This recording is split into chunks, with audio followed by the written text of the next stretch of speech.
Do you have any idea how many successful entrepreneurs who've had what other people would classify as setbacks? Car accidents, infertility, immigration, addiction. The list goes on and on. Any idea how many successful entrepreneurs have turned those things into an unfair advantage? This is the Unfair Advantage. Turning life's challenges into your secret weapon for success. Life throws curveballs. They're not setbacks, they're setups for success. We dive deep into the lives of amazing entrepreneurs who've embraced their struggles, turned them into strengths, and built kick-ass businesses. And it's not about dwelling on past mistakes, it's about moving forward, building resilience, and creating success despite all the odds. Before we jump into these incredible stories, a big shout out to Brad's agency, ScreamingCow.com, where we turn dreams into digital realities. Let's do this. This is the Unfair Advantage. And now your host, Brad Starnes. And we're back with another episode of the Unfair Advantage. I am your host, Brad Starnes. Today, I am excited to be joined by Jeremy Wolfe, who is the owner and CEO at Stay Cool Climate Control. And recently, I saw on Facebook, became franchise owner of HotWorks.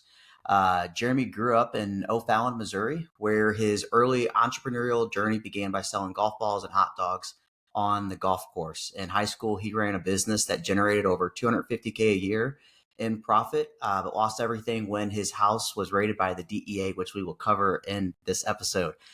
Jeremy faced the potential of a 5 to 15-year court sentence, dropped out of college, and much more.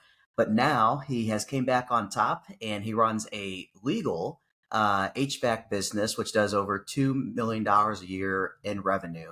But prior to bringing Jeremy on, I wanted to remind everybody that today's episode is sponsored by Screaming Cow Marketing Group, which is a full-service marketing agency that specializes in helping home service businesses grow their business with more leads through utterly unforgettable marketing. Our agency is focused on delivering on the two things your business cares about: how much money you put in and how much money you got out from marketing. None of the fluff in between. So if your business is looking for more business to do, call the guys who move. Jeremy, welcome on.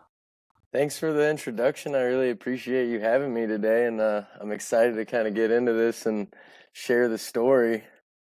Yeah, absolutely. I'm excited to kind of hear about all that, hear about the tacos and all of those things. But prior to kind of getting into your unfair advantage, I kind of highlighted a little bit, but entrepreneurship is this big, wild, crazy thing that people go through, and it's sometimes it's by accident that you get involved with being an entrepreneur. Sometimes it's just natural. So just kind of want to hear a little bit more about your background and everything like that. Yeah, for sure. I would say it was a little bit of both. Like I knew I wanted to be an entrepreneur, but not necessarily something that I 100% knew what I was getting into or even thought was possible in order to do what we're doing. Because like growing up, I mean, obviously I had goals for the amount of money I wanted to make and kind of what you thought was possible from your peers, family members, whatever around you. But now being an adult and in the position I'm in, I realized what I knew 15 years ago is far from the truth of what's really possible out there. So, I mean, to answer the question, I kind of knew I was going to be an entrepreneur from a young age. I didn't really know what I was going to do, but I knew I wanted to essentially pave my own path in life. I didn't want to be constrained by like a corporate or traditional job, so to speak. Yeah. Wow. So I kind of talked about it in your intro. You went from selling golf balls and hot dogs to a business that wasn't so legal during high school, and then went off to college and everything like that. So just wanted to hear about that journey. What was that business? How did it get going? All those things. Okay, yeah, we'll get into it. I can kind of ramble sometimes, so just stop me if you want to ask any questions or anything. And we'll go totally from there. So like basically, long story short, my parents lived on a golf course when I grew up. And from probably the time, it was probably around like 9, 10, 11 years old, that's when we realized there was an opportunity to make some money because there's a lake on the golf course. So I don't know, all the bad golfers hit their golf balls into the lake. And we can go out there, and we saw all of them. Even in my parents' backyard, they would get dozens, if not hundreds of golf balls a year that go into their backyard. So we start collecting those. And anyone that plays golf, they know golf balls are not cheap, especially the good ones. So we started collecting those golf balls in buckets, and then we would actually set up a stand on the golf course and resell the golf balls to golfers if they hit them in the yards, and we collected them, or we go get them out of the lake, gather them up, and try to sell them for at least some sort of profit. And we started that at a very young age, just trying to get some money to, I don't know, buy food or stuff for our bikes, whatever it was. We were really active in the community, just like riding bikes, skateboarding, stuff like that. We're definitely like extreme sport. I got 3 younger brothers, so a lot of the times I was rarely by myself, either with friends or with family members. And so we did that a little bit in the beginning. And then one of my buddies, actually, John Hummel, I got to give him credit because he did the first hot dog stand at the garage sale. And he did it on my parents' street, which is a pretty popular street in the neighborhood. And we would get a lot of action because every May they would have a seasonal garage sale. It's usually around like May 4th weekend. And they would give all the residents an opportunity to have a garage sale and put all their stuff out, because it's like they have a neighborhood association, so they don't really like when people just do like one-off garage sales. So it was like a big event. And the first year he did it, he was selling these hot dogs, and we're like, oh wow, that's a good idea. And he was doing it on my parents' street, so we didn't want to do it on my parents' street and be direct competition within 3 houses of one another. So me and my buddy Tim, we decided, this was when we were, I can't remember exactly. We were either 14 or 15 years old. I think we were 15 at the time. And that's when we did our first garage sale. So we got like those quarter-pound ballpark Frank hot dogs, the big ones from Costco. And we had our own garage sale hot dog stand over at my buddy Tim's house. And so, again, I was 15 years old at the time. We spent all day, probably 8 to 4. And I think by the end of the garage sale, we made like $300, which was about $150 a piece. So we split that and then took it home. And at the same time, again, I was getting into high school. And so just being an average high school student, a lot of my buddies were smoking weed all the time. And I'm like, okay, I wasn't really big into it at that time, but I could see some of the money they were making. I'm like, or I guess more so like the lack of money they were making because they were smoking all their weed that they were supposed to be selling. So I'm really good at math, and that was kind of like my strong suit growing up in school. I'm good at math and science. English and reading are not as strong in that department. So I would be hanging out with some of my buddies and just seeing what they got going on, like just doing the math in my head. And I'm like, man, this guy, he's probably making $1,000 a week just selling weed to his buddies. And I'm like, okay, if we're all sitting here smoking this weed, why am I not selling it to the others? And before we get into this, I want to say, like, I have strong morals when it comes to like doing things that are wrong, doing things that are illegal, stealing. I don't condone any of that. I don't support any of that.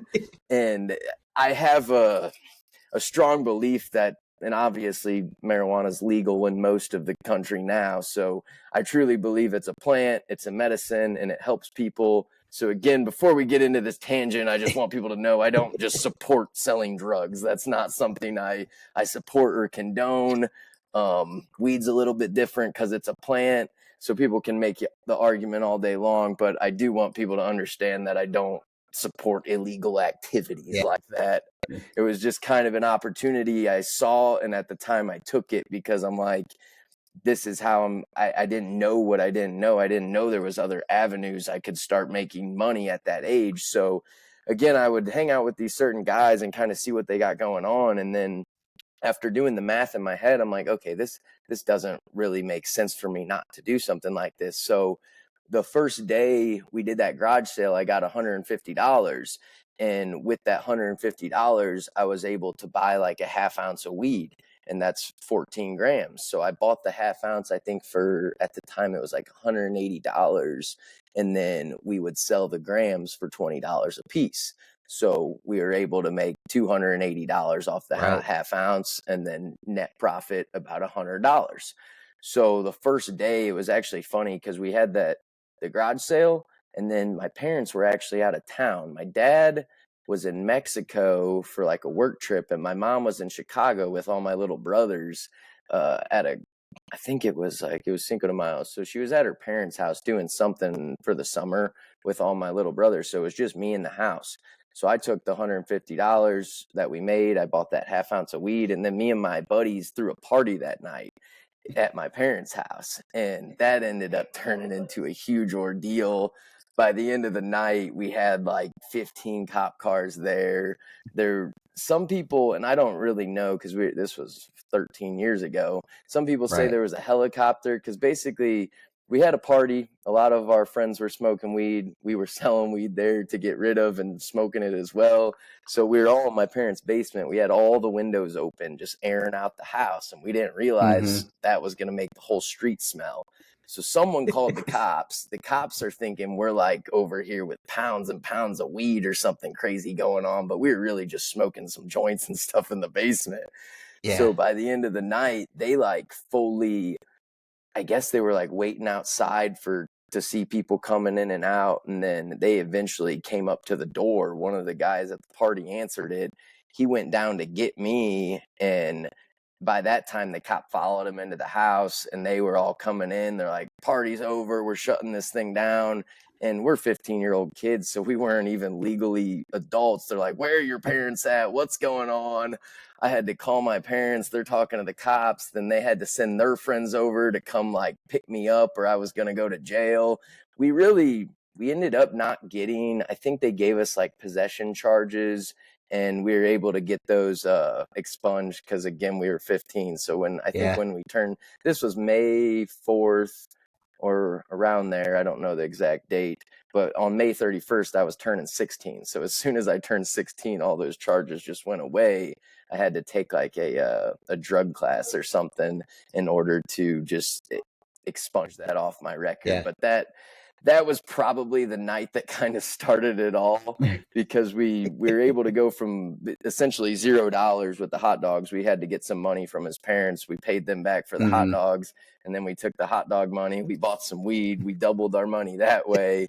And then by the end of the month, I mean, I was able to turn, I think before the week was over, we turned that $150 into like $1,000. And then by the end of the month, I turned the 1,000 into like 5,000.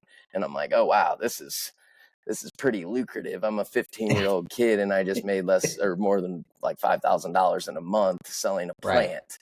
Right. And again, I didn't really think there was anything wrong with it. We're not out there selling crack cocaine, heroin, meth, stuff like that. It's just the weed. So that's kind of what prompted it all. Again, I've always had that like entrepreneurial hustler spirit. If there's something that we can make money on and provide a service or a product for someone, we were trying to do it. Growing up, so in that same kind of age range, I had my motorcycle license, because when you're 15 and a half, you can get your motorcycle license. So I bought my first motorcycle when I was 16, and we were just I was buying them to sell them and flip. So like I would find motorcycles that were a decent price, not the highest price, not the lowest price, but then I'd message people and be like, okay, can I lowball these people $500 to $1,000? And I kind of knew if I got like $500 off on the motorcycle, if I go there in person, I can probably get another $500 off.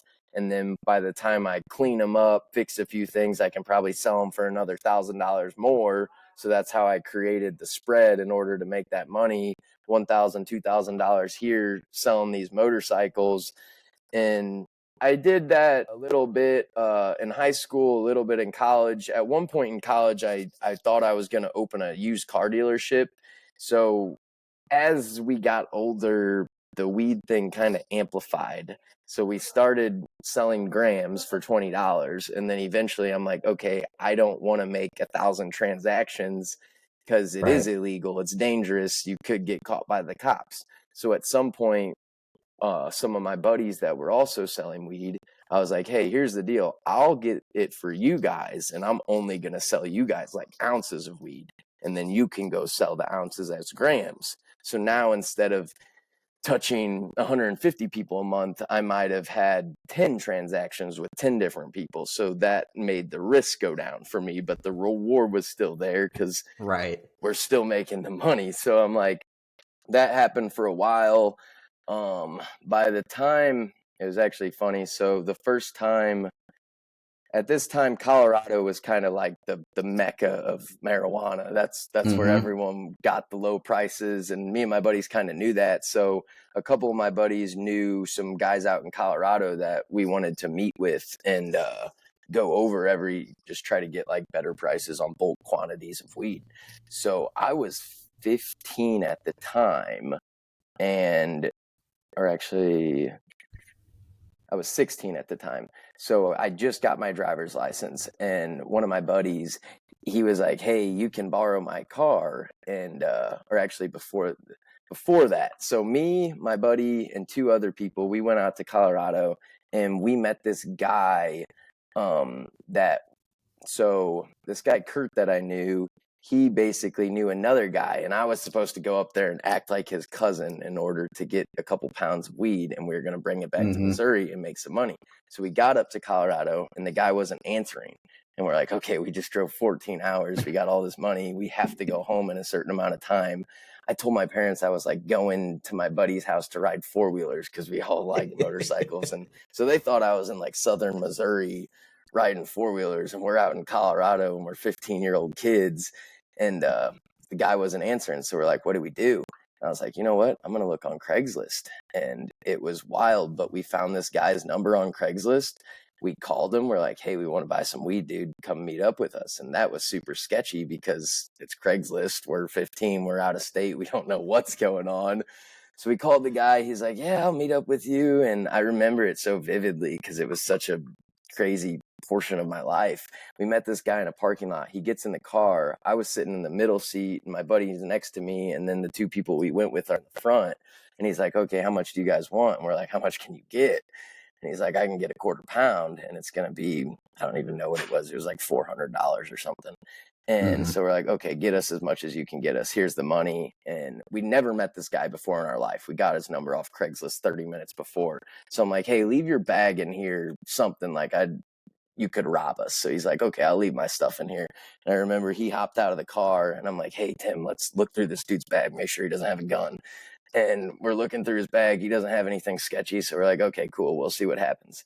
He comes back 5 minutes later. He's got a quarter pound of weed. And we're like, okay, cool. That worked. And he's like, well, what do you want to do? We're like, how many of these can you get, man? Like, we came up here with the intent to get like 3 to 5 pounds. And we only have the quarter pound because we can't get a hold of this guy. And so at that point, he was able to like get quarter pounds from all the different dispensaries. And so it's definitely been over like 7 years because I was kind of like tried for some of this stuff, but I don't think anything can happen at this point for anything we're talking about. But so we were basically taking him to different dispensaries and getting as much as he could from different places.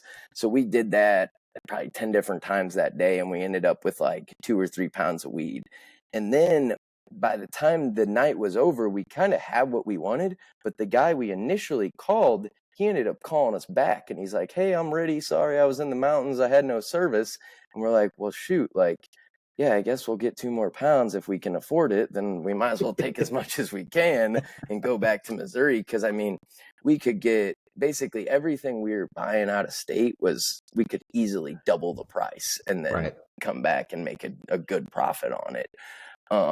So later that night, I met up with these guys, and again, I remember it so vividly because it was crazy, and I had to act like I'd never met this guy in my life before. My buddy who linked us up who I went out there with, he never met this guy in his life before. So I had to act like I was this guy's cousin in order to meet the other guy who had the stuff that we wanted. So I'm like, okay, man, what's your name? Okay, I didn't even use my normal name because I was like, I don't want these people knowing my name. So I went by my middle name, which was Walter. And so I told everyone I was Walter. I'm like, hey, I'm Walter. Nice to meet you. And he's like, okay, you need to act like my cousin, because if these guys don't think you're related to me, they're not going to talk to you. So we go into Denver, and Denver's a really weird city because you'll have like houses that are like mansions, like $1 million houses. And then like right next to them, it'll be like ghetto houses. So we were going down the street and we walk in this guy's front yard. I introduce myself to him. I'm like, hey, I'm Walter. Nice to meet you. I'm old boy's cousin. I don't even know what the guy's name was. We only had like 2 or 3 occurrences with this guy. And so I'm 15. I have a paper bag, like a brown sandwich bag with like 10 grand in it, just holding it kind of like a baby in my chest. And so this guy, he's probably like 300 pounds. He's got Insane Clown tattooed on his arm, like an ICP fan. And they're all kind of wild as well. So I remember it because he was eating these chicken wings, and he's like eating the chicken wings in the front of his house. And then I reach my hand out to introduce myself, and he sits there and licks every single one of his fingers. As soon as he's done, he sticks his hand out. And I'm like, dude, seriously? Like, you want me to shake your hand after you just licked your fingers? And it was definitely like a power move type thing because he was the guy. So we go into the house, and then it's him, me, the guy who I'm acting like his cousin, and then there was these 2 Russian guys. And these guys were like stereotypical Russians, like you would see off the movie Rocky, just big jack dudes. They talk like they're from Russia, and they sold a lot of weed. Those guys were talking about like buying Porsches and stuff with pounds of weed. They didn't even talk in terms of money. They're like, oh, that would have cost me 25 pounds. And I'm like, okay, like you guys must be doing things. So I'm like, okay, I just want to get 2 pounds. We'll see what's going with this. And the guy's like, I got 1.5 pounds. We had 35 earlier today. They're all gone. And so I'm like, okay, this is wild. And I remember those 2 because they were like I don't know, if you don't know weed, then it doesn't mean much to you, but they're the biggest, fluffiest bags of weed I've ever got. And so we go back, get it, and everything worked fine. We went back to Missouri. We made it happen. And after all that, we're like, okay, this is the route. We're never buying this in Missouri ever again, because if we wanted to get a pound of weed in Missouri, it was like $3,600. We were getting these in Colorado for less than $2,500. So we could make $1,000 if we sold the whole pound, but we could make $3,000 if we broke it down and sold it in smaller quantities. So by this time, I wouldn't really sell anything less than like a 1/2 pound, 1/4 pound, or a full pound. By the time it was said and done, like I had 2 or 3 guys, and they would just get like 5, 10, 15 pounds every time from me. And so I was only dealing with like 3 or 4 people at a time, again, trying to minimize the risk of people snitching on you, getting caught up with the law. Like it was serious consequences. So we're like, okay, if we're going to do this, we got to be smart. And I mean, that's kind of what I tell people. Like, that was my first time running a business. Was it legal at the time? No. Is there legal business now? Yes. And we were doing a lot of different things. That was when I was 15, 16. So by the time I was 17, I think, when I graduated high school. I graduated early, and then I'm like, okay, I'm going to go to Colorado for school because this is where I want to be. And we had bigger plans. We're like, we're going to just start growing it because then we can get all the money. And so at that point, we had like a rental house out there that we had purchased, and then we put a lot of money in the investment in the lights for the basement in order to grow the weed. So we had 2 different houses out there. One of my buddies was living in his house growing it for us. And then one of my other buddies, we essentially rented him a really large house so he could do it. He got to stay there for rent free. We paid the rent, we paid the utilities, all that stuff. All he would have to do is take care of it and make it grow and give us the weed. So fast track, basically we were coming down to, we were getting ready to pull like one of our main harvest down that was going to pay back all the money invested from that whole summer prior. We probably had $60,000 into these basements and lights. And so like I made the trip back and forth dozens of times, hundreds of times myself. Yeah. But at this point, we were hiring people to do it because, again, the risk, it wasn't worth it. And one of my other buddies that worked for me at the time would normally do it, but he's like, hey, I'm not doing this one. I'm going to have another guy do it. And honestly, that's where I all went wrong, because I should have never let that guy in on it. So he ended up going out there. He was getting, I can't remember exactly, it was like 25 pounds. And this was all paid in full because we grew it. This was supposed to basically pay my money back. We were going to sell each one of those for no less than like $3,200.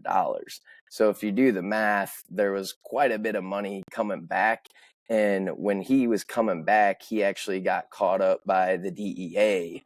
And I don't really know how it happened because we really haven't talked ever since then, more than a little bit. But basically, he got pulled over in the middle of Kansas. The DEA interrogated him, and he's like, yeah, I'll give you the guy that I'm taking it to. So he basically snitched on me. And I was living at Mizzou at the time, in a rental house. And so he got back to Missouri and then picked me up from school. We went back to my house. As soon as I went to open the garage door, he starts pulling into the garage. I go to press the garage door button, and like 5 unmarked F-150s start just coming in hot to the house. I'm like, what is going on? And one of the cars actually hit the garage door and like smoked the garage door. I'm like, whoa, like I had no idea what was happening. One of the trucks went around the side of the house, like to the back, because I guess they thought we were going to try to like flee or something.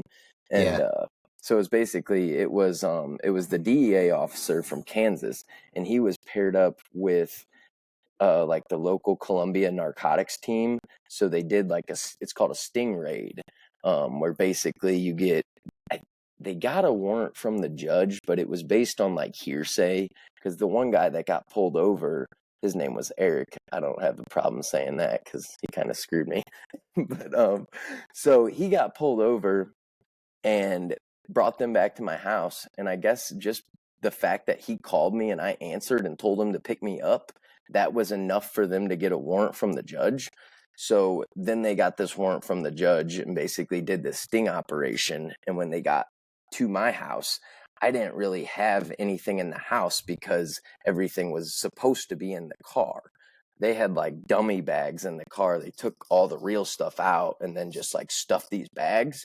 So like one key factor they never let me do was grab the bag, because they actually hit the garage door before I was able to open the trunk and get everything. So like I probably could have fought it in court more and essentially got it expunged, but I'm like, I don't even want to mess with this. I just want to get my life back on track and kind of do away with it. I'm like, this isn't, I had this plan when I was growing up. I'm like, we're going to make all this money. I'm going to start these businesses. But at that point I was like, I just want to be free. I don't want to go to prison. I don't want to get in trouble. So I took my probationary, it was like 5 years SIS probation. I did all my required things and I got off probation in 2.5 years. So there, we can go like into the weeds on that. I have lots of stories, crazy stuff that happened, but that's kind of like the gist of what happened there. And like I said, it kind of sparked my entrepreneurial journey because it taught me a lot of things about business. Like even to this day, I know like consistency is key. Being available, having good products, readily available, that's the main thing. Because like I knew like with weed, like I wanted to have the best stuff, and I also wanted to have it available all the time. And if it was the best and it was available all the time, then the price didn't matter as much. I could charge a little bit more as long as there was consistency, because people knew, you could get it from a little bit cheaper from someone else, but if this guy always had it, then I'm just going to go to him and pay a little bit more about it. That's crazy. I'm gonna have to have. So I went through a phase, as everybody does in high school. You try out different things and all that. So I would on the weekends every once in a while would drink with like some friends and family, or not family, just friends. And my older brother would be a brother and like basically say to my parents like I was doing this, but I would never get caught, and I would always like basically make my parents think that it was never happened. And I went off to college at UMKC in Kansas City, and uh, did my freshman year. And as my parents are there to help like move me out of the dorms, my college roommate basically took all of these empty bottles we kept and like laid them out on my bed. So when my parents got up there, they could see all this. And like my mom, because I was always very like, entrepreneur, trying to sell things, run a business, this and that. So like my mom was almost in a way like relieved. She's like, yes, like our kid's normal. And my dad was like ticked off because he's like, he always says he was like conned, he was bamboozled, those kinds of things. Hmm. So I'm gonna tell him to listen to this and be like, hey, I wasn't going to Colorado and all these things, but Oh it's yeah. it's awesome. So you went from basically selling products that kind of I'm going to say helped people be cool and meld themselves out to I guess selling and servicing products that help people keep cool in terms of their AC and all that stuff. So how did you go from like, because you're obviously when this all happened, you're going to court, this stuff, you're probably like, my life's over. There's Hmm. no coming back from this. So you're now running a very successful HVAC business. So what did that transition look like for you? Yeah, so I mean, basically, after all this was said and done, so I ended up the night that my house got raided by the DEA and they detained me for I think it was 2 or 3 days. I came back out. I missed like a major calculus test. My teacher wouldn't let me retake it. And basically, I think I ended up failing calculus 1, but I was able to like retake the test in some way or somehow. But then I had to meet with like the dean of the school because they knew this happened.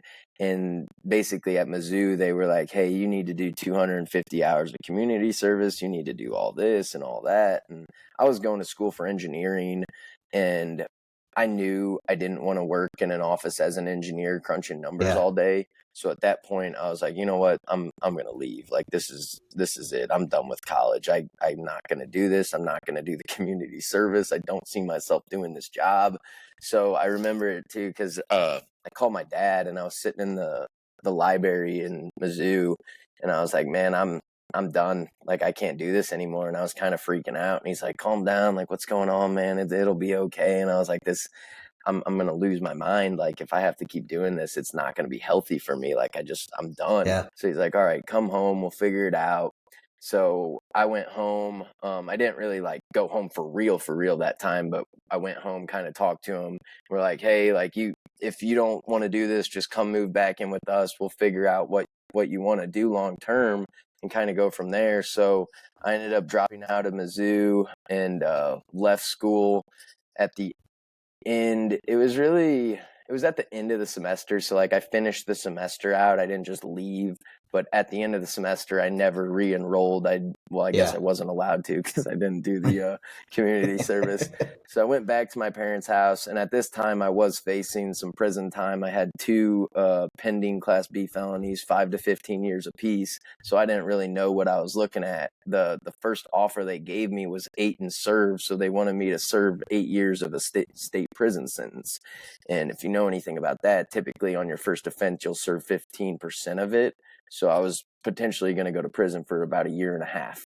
And at that time, I moved back in with my parents, and I grew up riding motocross dirt bikes. Like my dad got me my first dirt bike when I was 5 years old. We traveled all across the country racing, and we loved it. And Yeah. that kind of died out when I was like 13, 14 for multiple different reasons. Both of my brothers got hurt in like the same week, and then they weren't really doing it anymore. But I always loved motorcycles. So whenever I moved back in with my parents, I had a street bike because I was buying and selling street bikes. So I kind of ramped that up a little bit, bought and sold some street bikes. And then I got into like stunt riding motorcycles where you do like tricks on street bikes basically. And at that time, I really wasn't doing much because I was like, okay, I could go to prison. I still had some money stashed from the whole ordeal. And I Mm-hmm. did lose a lot of it, but I had a little bit as a cushion that I actually kept in my parents' ceiling. They didn't even know about it. It was like 40 grand just stashed because I knew, I mean, if you're doing illegal things, you will get caught. It's just a matter of when and how When. bad it is. So I was Yeah. like, when I get caught, this money's going to get me out of it. And sure enough, it did.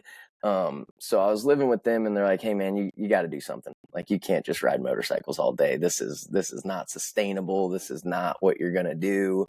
And so at that point I was like, you know what do you think I should do? And my dad had a buddy, I think his name was Greg, and he did HVAC. So he would do heating and cooling on my dad's house. And my dad's like, well, Greg said you could maybe look at this trade school and see what you think about it.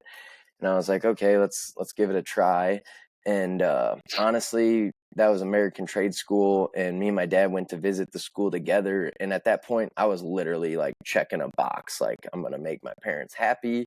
I'm gonna do something. I'm gonna stay out of trouble, and that's all we're gonna do. So I went to the Yeah. trade school, talked with the teacher. I was like, yeah, I can. I grew up kind of fixing things on, my dad was constantly fixing our motorcycles, so we would help him, and I was very hands-on. So I'm like, I can see myself kind of doing something like this. Let's just give it a go.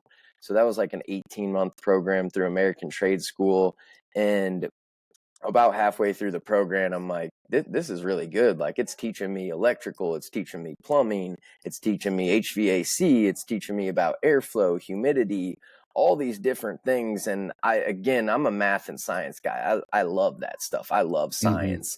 And knowing now what I know about air conditioning, like the refrigeration cycle is a pure scientific process. And the more you learn about it, the more intricate and deep it gets. You're like, wow, this is actually wild.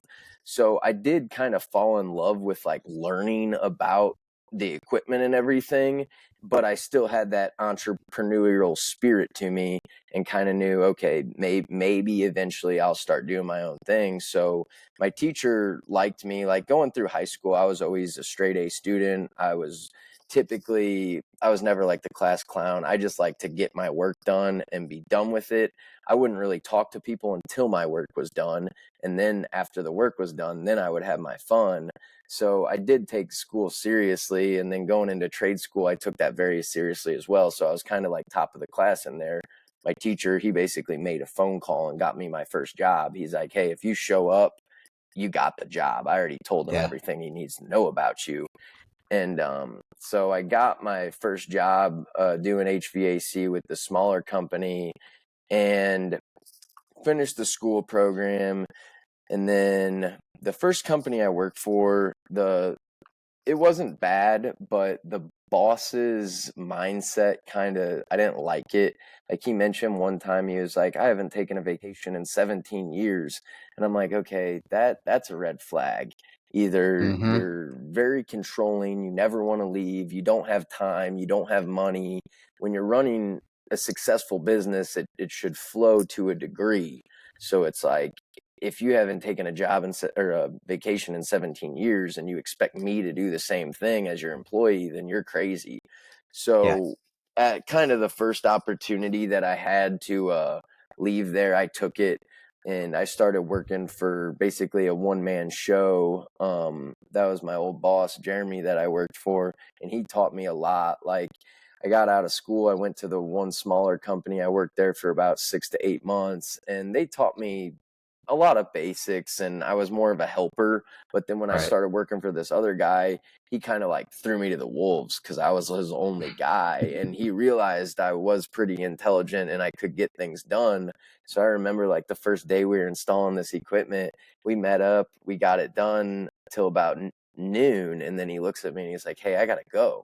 I'm like, what do you mean you got to go? He's like, yeah, you'll be good. Just finish it up. Give me a call when you're done. And I'm like, man, I've never done this before. Like, I've watched people do it. I've helped Yeah. them do it, but I've never finished it. And he's Right. like, no, there's not much to it. Like, just, you can get it done. And so I stayed there and I got it done. I called him. I'm like, hey, I'm finished. Can you swing by and check it out? Like, I don't really want to leave because we're dealing with gas, electric. There's a Mm-hmm. lot of potentially dangerous things that can be going on. And so he's like, no, you're good, man. I'll come check it later. And I'm like, all right. So like I triple check things before I leave. And I'm still like this to this day. Like, I'll get out of my truck sometimes and then I'm like, you know what? Yeah, we're going to go check one more time just to make sure that bolt's in or whatever it is. Because I don't like to go back on jobs. And I mean, that's my name. That's my reputation.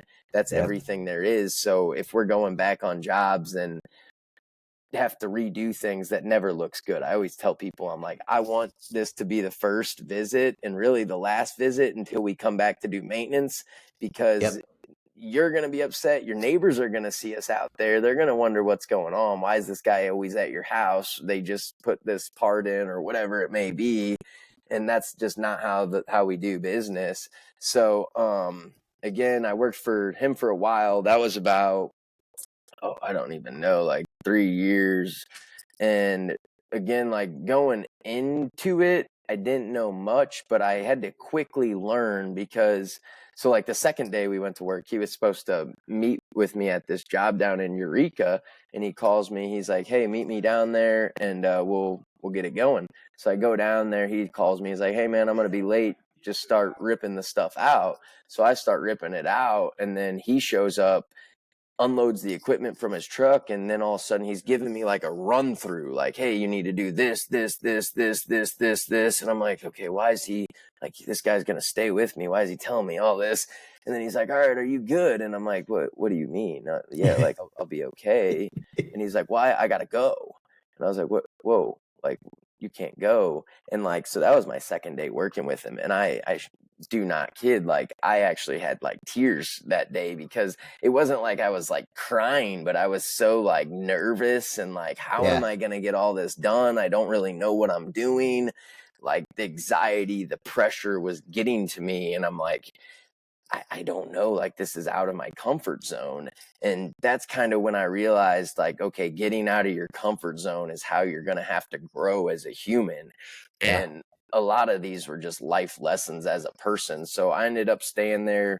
It took me like 2 or 3 days, but I got it done. It was done properly. It was working. Everything was good. But that made me realize, like, I really do need to read all these manuals. I need to study. And like, that's a big thing with me. Like, I will read manuals just to make sure it's done exactly how the manufacturer wants it. Because if we're going to do something, we're going to do it the right way. Again, like I don't believe in doing something the wrong way. I don't believe in cutting corners to make it cheaper or anything like that. So those were like the first 2 days, and it got better. I got helpers, and we started getting more help and stuff like that. And he was an awesome guy.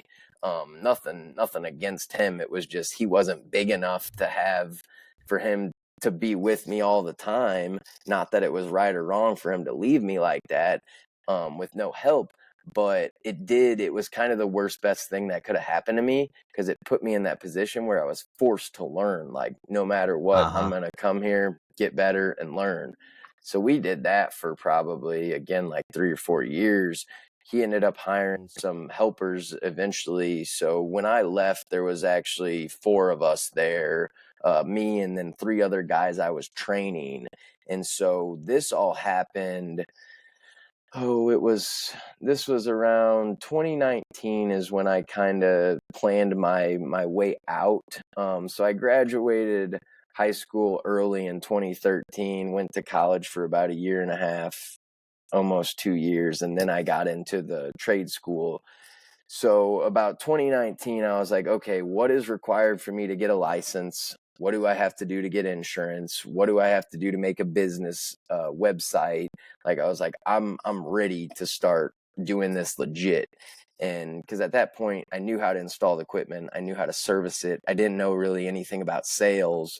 But my dad's been in sales his whole life. So he really helped me kind of he helped me make all of our first presentation books, kind of walked me through, like we did some estimates together, like the first, I think like 6 or 8 estimates we did together. He was kind of like teaching me different ways on how to explain things, how to build value with people. So by the end of 2019, I actually went and got my journeyman license in St. Charles County. And then I was like, okay, I'm going to start building out a website. And my buddy AJ, we rode motorcycles together all the time, stunt riding. He was actually killed in a motorcycle accident at the very end of 2019, right before New Year's. I remember I was in Florida with my family. We always went to Fort Myers Beach, and now the place we stayed at's gone from that hurricane. It got wiped off the map. But I remember sitting there because I started reading the messages on Facebook and all this different things. AJ passed away, and that hit me hard because that was one of my boys. We were close. We were with each other multiple times a week, and that's when I kind of realized, like, if I'm gonna do this, I'm gonna do it right now. There's no reason to wait. And at that moment, I actually ordered we actually just ran out of them. It was like 5,000 little magnets for like service stickers and some other things. So I was like, okay, this is the first step. So at that point, I went back to work for my boss, Jeremy. And I remember I was at this job, and it was the day of AJ's wake. And initially when I came on with Jeremy, I told him, I was like, hey man, I'm going to start my own business. Like, I'll be with you 100% until I do. And I mean, I was like a 19-year-old kid. So he's like, yeah, whatever, dude. Like, we'll come to that when the time comes. So a few years later, the day of his wake, he comes up to me and I'm like, hey man, like, today's the day. I'm gonna tell you, because he always joked with me. He's like, if you quit, I want a 6-month notice. And like, it was a joke, but it wasn't a joke because I was his main guy. So I was like, hey man, like, this is my notice. And he's like, what? Like, what's going on? And I was like, nothing crazy, but like, my buddy died. I want to start my own business, and I'm gonna do it. Like, you only got one chance to do it, and this is the signs. Like, I'm doing this thing. So I never gave him a date or anything when that happened. That was in January. So I bought my first van. It was a work van. I didn't really say anything. I was kind of just like hustling in the background. Bought my first van, and then I went to get the van wrapped. And those are the same wraps we have today on the trucks. So I ended up taking my van to his cousin's shop, and I didn't realize that. I just picked a random shop, and I'm like, yeah, they'll do a good job, and gave him the design, got the van back. And the night I get the van back, I am taking a shower, get out of the shower, look at my phone, and it's a text from my boss, and he's like, cool van, dude. And I'm like, whoa, how do you know about the van? And he's called me, we talked, and he's like, that was my cousin you took it to. And if you've seen our trucks, we have a taco on the side of them. So like, there's no other HVAC company that I know of in the world that has a taco on the side of their trucks. So his cousin sent that to my boss. Meanwhile, I've been talking about this stuff on Facebook, like, hey, I'm launching this cool program. It involves tacos, blah, blah, blah. And at that point, he put them together like, that's Jeremy's van. And so he's like, what's the plan here, man? And I was like, well, I told you in January, I'm going to start my own business. This is my truck. And at that point, it hit him hard, like, oh shit, this dude's for real. This guy's like, out. Yeah, like he bought the truck. So then he's like, okay, man, like, how are we going to work this out? And I was like, well, we'll work it out. Like, I'm not going to quit on you until probably after summer. I was like, it's not like I'm just going to be busy and then need to go full time. So again, he was a great guy to work with, very understanding. So that was around February, beginning of March. And then at the same time, this was 2020. So COVID was becoming a thing. And I think they announced the stay-at-home order in St. Charles County. It was like March 18th or March 20th or something. So COVID starts happening. I'm working 40 to 50 hours a week. I just bought my first house like a year ago. So now I have legit bills I have to pay, people counting on me, and my hours are starting to go down. And I'm like, okay, what do I do? Like, if I can't get more hours, what's the only option? And I'm like, you know what? Now's the time. I'm going to launch this business. There's not a better time to do it. So I told him, I was like, hey man, I'm going to launch this business. I just want you to know, I don't want to freak you out or anything. Like, what do you want to do? I was like, I'll quit. You can fire me. We can part ways. It doesn't really matter to me, but I want to make sure you're going to be okay, because summer gets crazy and I never want to put someone in a position where they're going to be screwed because of something I did. So I was like, what we'll do is, like, before that, his jobs took precedent over everything during the workday. So I was like, what we'll do is I'll work 3 days a week for you or 2 days a week for myself. But if I tell you I need a day off, it's not really me like asking for a day off. I need that day off. You're going to have to work with me. If I have a job, if I'm off Tuesdays and Thursdays, but you need me on Tuesday, I'll help, but it's going to be after my own stuff. Like, my stuff's going to take precedent over your stuff. And he was cool with that. So we worked that out for, again, I launched the business, social media, website, all that stuff. The day they announced the stay-at-home order, I'm like, there's no better time. People are at home. They're on their phones. They're on their computers. They're worried. They still need heating and cooling.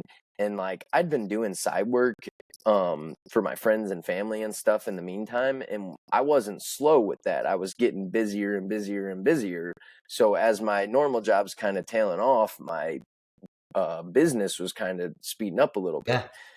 So we did that until the back and forth, probably until like August. And then finally it didn't really make sense for me to work for him anymore. I'm like, I'm making enough money to support myself. So basically anytime I'm working hourly for him, I'm actually losing opportunities and money.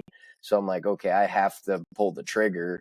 And at that point I kind of told him, I'm like, hey man, I'm done with this. You're going to have to replace me. This is my last day. If you need me, let me know. You can pay me 1099 and we can work out like a subcontracting deal. And we did that sometimes. So that worked out. That definitely helped like cash flow and make sure I had money. But I ended up hiring one of my brother's buddies. He was doing like handyman stuff, hands-on. He knew nothing about HVAC, but I was like, I can teach this guy at least enough to be dangerous. And I always wanted someone, like, it's not a one-person job, especially installing equipment. You got to have people to help lift, carry, stuff like that. So as soon as I knew I was going on my own, I brought another person with me. And that is huge to anyone that wants to start their own service business or something like that. They're like, how did you get out of the truck? I'm like, you have to hire yourself out of the truck. Like, you have to train these people. You do. Put them in there, and you just can't. I don't know. A lot of people get caught with doing all the work. And it's like, if you never train someone to do the work and delegate it, you're never going to grow. But that's kind of what sparked it all. So that was like August of 2020. I had my first full-time employee.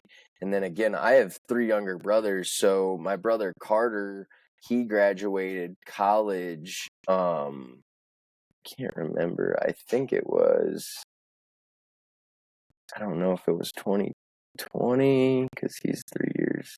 It was either 2020 or 2021, because he started full time with us, I think May of 2021. And because basically he was out of college and no one really, he didn't have experience in the field, and everyone's like, hey, we want someone with experience. But it's like, how can you get experience if you just got out of college? Like, I have to do something in order to get experience.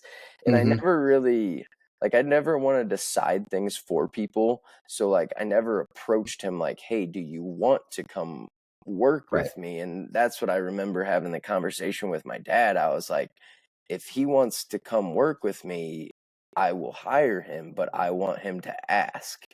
I don't want to go to him and make him feel like I'm pressuring him into doing that. So he's like, hey, I'll come work for you answering the phones. And I was like, okay, I'll pay you like $15 an hour to answer my phone. And really in the beginning, that's all I needed was someone to answer the phone, get the messages, talk to people, because I was in the field doing the work, and that drove me crazy. If I was trying to, it was always when I had the fire, the solder, torch out, phones ringing. I'm like, oh my gosh, it was like every single time. So we hired him on, and I mean that was definitely a very good move. All the people that didn't give him a chance, they really screwed up on that one. Mm-hmm. He's Yeah. a very hard worker, very not afraid to dive into it and learn. And Yeah. that's the biggest thing. It's like you can learn anything. You just have to have the drive to do it. Yeah. Yeah. It's crazy. Like I had a different business before this that failed, and I went through that little rut of like that business closed down. What am I going to do? That kind of thing. And then when I went into my agency, like I was doing freelancing on the side, like doing the work myself. And I was like, the only way I can make this a business is to like hire people. And so it was like every chance I got, like, even if I couldn't afford it, like the company that we process our payments through, like based off of your revenue, they'll issue you like a temporary line of credit. And so like, I'm just like taking out line of credit to just get me like enough money to pay that person for 3 months. And I'm like, all right, I'm banking on 3 months of them like helping me buy back my time so I can then go on and grow and grow and grow. And so it's been that constant like battle back and forth. Like I have a executive VA admin, and like she is the like top notch. Like I don't know what I would do without her. But there was so many people who, when I was talking with her, like they wouldn't hire her because she had never been a executive VA before. She had just had the training, and like I was like, she's young, naive. Like I could just tell she was eager. And I'm like, you can teach people tasks. You can't teach people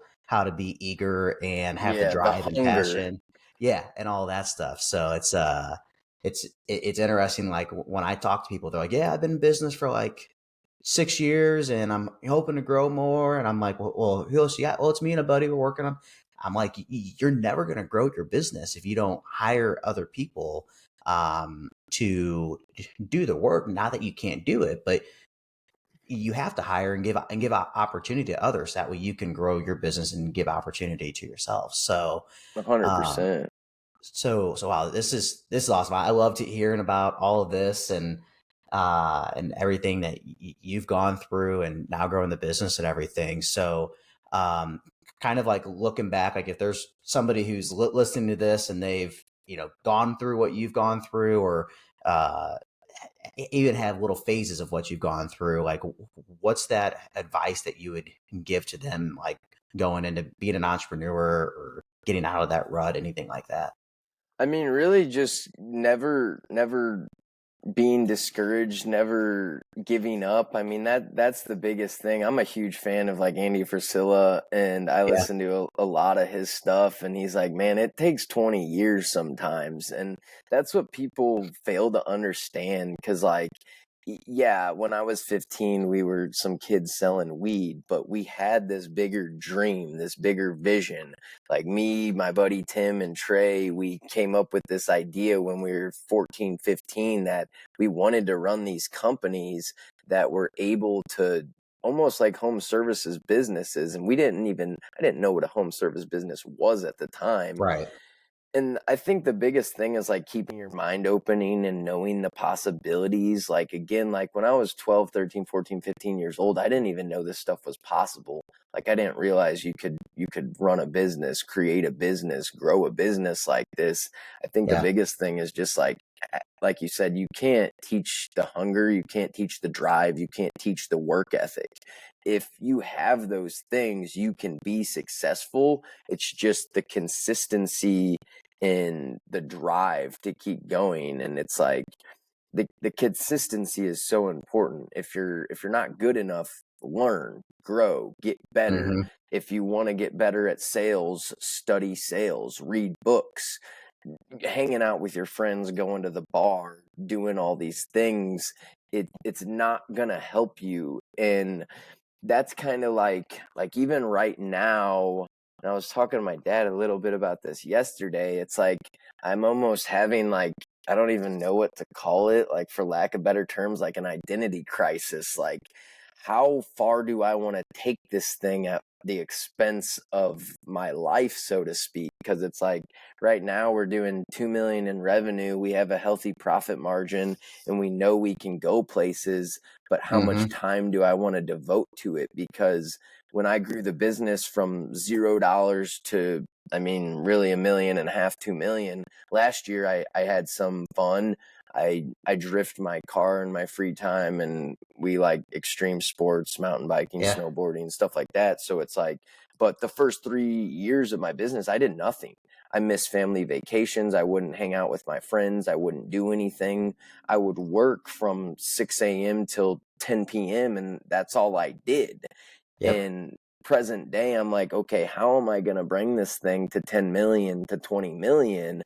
And I kind of know the answer already. It's like, I know what the answer is. I need to buckle down. I need to keep working. I need to devote the time, energy, and effort to make it happen. And it's like, you can choose whatever path you want. Some people are like, that's crazy. You're like wasting your life. And even like one of my mom's friends, we were bowling last week for a chamber bowling event. And she's like, well, what, like, this is all you're going to do for your life and you're just going to waste it? And I'm like, it's not a waste. Cause like someone like me, like I'm driven by growth and by progress. So like, if I don't have growth, if I don't have progress, if I'm not making an impact on people and producing, going further in life, I don't feel good. So like, I know that if I retired, so to speak, and just like went and played golf every day or lived on a beach, or that would not fulfill me as a person. So it's like just doing what you can find fulfillment in, and then keep going for it. It's like you never want to give up. That's the biggest thing. It's like the consistency. If something's not working, change it. Don't quit. Just shift your gear, your direction. Yeah. I always think of that episode of Friends where they're yelling like with the couch and they're like pivot, and like that's literally all you have to do as an entrepreneur. Like not all you have to do, but it's like things go wrong. Like just pivot. It may be 60 times in one day or 1 hour, but like just make those adjustments and pivot and everything like that. So if it's not working, change it. It's like what they say, the definition of insanity is doing the same thing over and over, expecting different results. It's like, if you do it and it doesn't work and you do it again and it doesn't work, don't do it again. Don't do it a third time. It's not going to work. Like this. Absolutely. Pivot. Yep. Awesome. Well, thanks again for hopping on today and sharing everything with your journey leading up to now in the HVAC business, and all of that. So for anybody who's listening, please don't forget to like, subscribe, and leave us a 5-star review so we can continue to produce more episodes like this. And if you are on Facebook, LinkedIn, Instagram, anything like that, please share this episode and tag both myself and Jeremy, so more people can hear about what he went through and some of his journey, but also especially people in the St. Charles County area can learn more about the HVAC business that he has and how he can help them. But until next time, this is your Unfair Advantage. You've been listening to The Unfair Advantage. We're all human. We all make mistakes. But Brad's mission is to turn those into useful tools. Tools that can propel you forward like you've never imagined.